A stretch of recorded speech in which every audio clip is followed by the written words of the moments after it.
Mga igsuon, hanawan ninyo ni mahigala. Mao kini mahigala usa ka tradisyon sa Roman Catholic Church nga kung musuong na ka ng mahigala ilalom sa lungod kanang sama ng gibuhat na ng mga tao mahigala musuong misgalo. Sumpa daw kuno mahigala sa kamatayon o di na mo kailap mahigala ang kamatayon sa ilang pamilya. Sumala po sa Biblia mahigala sa Ecclesiastes 8 versikulo 8 nga dili makabugong ang tao sa iyang kamatayon bisan kun sa oras o takna. Kana may kaigsunan ko kini yung pahamak kini mahigala ning mga tradisyon nga wala sa Biblia. Nanawon yung may kaigsunan. Masumpa dong kamatayon, pagkayahay na lang yun mahigala o masumpa magaling kamatayon. Una mahigala nga ang inyong buhaton magtuon lagi mo sa balang kasulatan para di mo ignorante may kaigsunan. Kaya mao na ang inyong kagawasan mo minaw mo sa tudlo sa usa ka pagano nga wala sa Biblia. Mga kaigsunan ko, luoy gi kayo mo, no? Una may tabo sa inyo, pagtuon mo. Akong awhag ani ato ang mga amigo ba nga naa sa gawa sa simbahang Katoliko, nagpasakop sa mga lain-laing sekta. Para dili mo mahimong ignorante, tun-isa ninyo ang pagtuong Katoliko. Tun-isa ninyo ang doktrina sa Santa Iglesia Katolika, Apostolika Romana, kaya para dili mo murag amaw nga magkutlo-kutlo sa kasitwasyon, magkut-kut sa kasitwasyon nga dili mo itudlo sa Santa Iglesia Katolika, Apostolika Romana. Kanang gipakita ninyo sa video, dili na practice, dili na pagtulunan o dili kabahin sa doktrina sa Santa Iglesia Katolika, Apostolika Romana. Way pagtulunan ang Katoliko ana. Abin ninyo asa na nakuha sa mga Filipino? Nakuha na sa mga Filipino gikan sa tradisyon sa mga Filipino mismo. Dili tradisyon gikan sa tudlo sa Iglesia Katolika.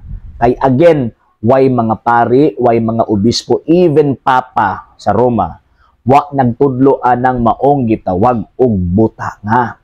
And remember, pagbasa og history, kung imuhang tawag ining basahon ang kasaysayan, before pa niabot ang Kristyanismo sa Pilipinas, nagidala sa mga Espanyol, kanang pagtuong Katoliko, kana nga mga practices na anana, kana nga tradisyon na anana.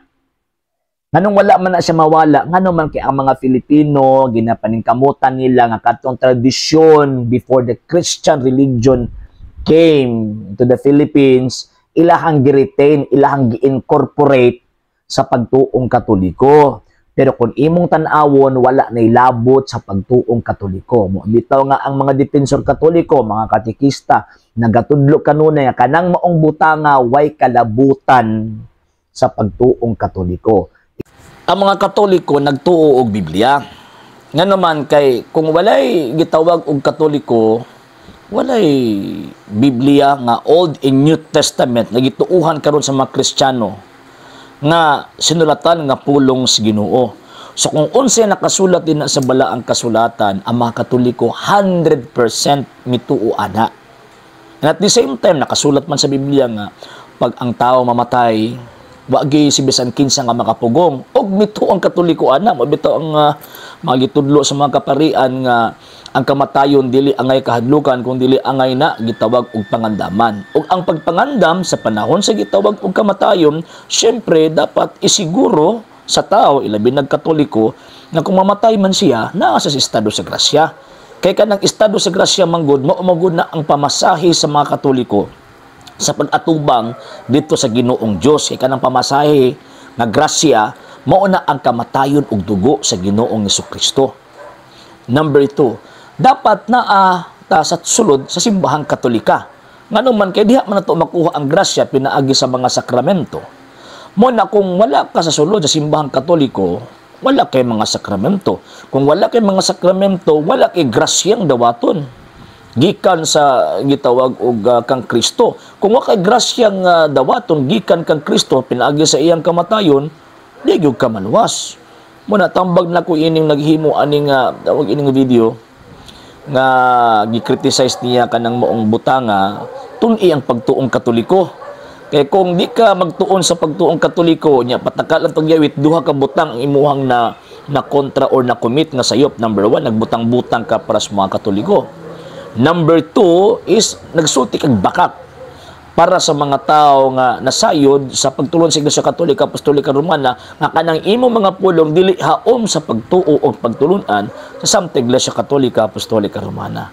Nakita po mga Katoliko, di po ta magpasaya-saya og tuo-tuo ining mga migo nato nga mga dili Katoliko kay again, masala laing himuon nga butang kun dili pagpanlinlar man, pagpangilad in terms of faith. Nga naman kay kung di sila makailad, wa man sila membro, kung wa sila membro di man mabuhi ang ilang pastoy. Kay tungod kay ang ilang mga pastoy nagsalig lang sa inyong mga bulsa. Mo na nga bantay-bantay ta di ta pailad sa pagtuo kay karong mga panahon na ang mga mangingilad di lang kay bitin may dadon, may bit-bit po ng Biblia.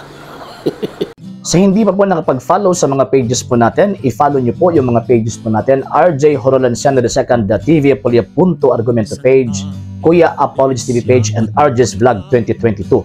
And pwede rin po kayo mag-send po dyan ng Facebook stars. And also, sa ating po mga channels, sa hindi po nakapag-subscribe, i-subscribe po ninyo yung mga channels natin, Dalay Catholic, Apologist International Official, RJ Sano II TV, Kuya Apologist TV, and Barrio Kawayan Religious Forum. And pwede rin po kayo mag-send po dyan ng super sticker, super chats, and super thanks. And maraming salamat po sa mga kapatid at mga Katoliko na ulis pong tumutulong sa programa po natin. Maraming salamat po. Nang dahil po sa tulong at suporta po ninyo, ang programa pong ito, until now, andito pa rin po sa social media. And until now din po, nangangailangan pa rin po tayo sa tulong at suporta po ninyo dahil wala po kami magagawa rito mga sir, mga ma'am, kung wala po yung tulong at suporta po ninyo. Sa gusto pong tumulong, sa gusto pong sumuporta, pwede po ninyong ipadala ang tulong at suporta po ninyo sa pamamagitan po ng ating mga account numbers dyan po sa ating pong screen. And pwede nyo po kaming i-message sa ating pong page kung via remittance po yung ipadala po ninyo. Maraming salamat po in advance.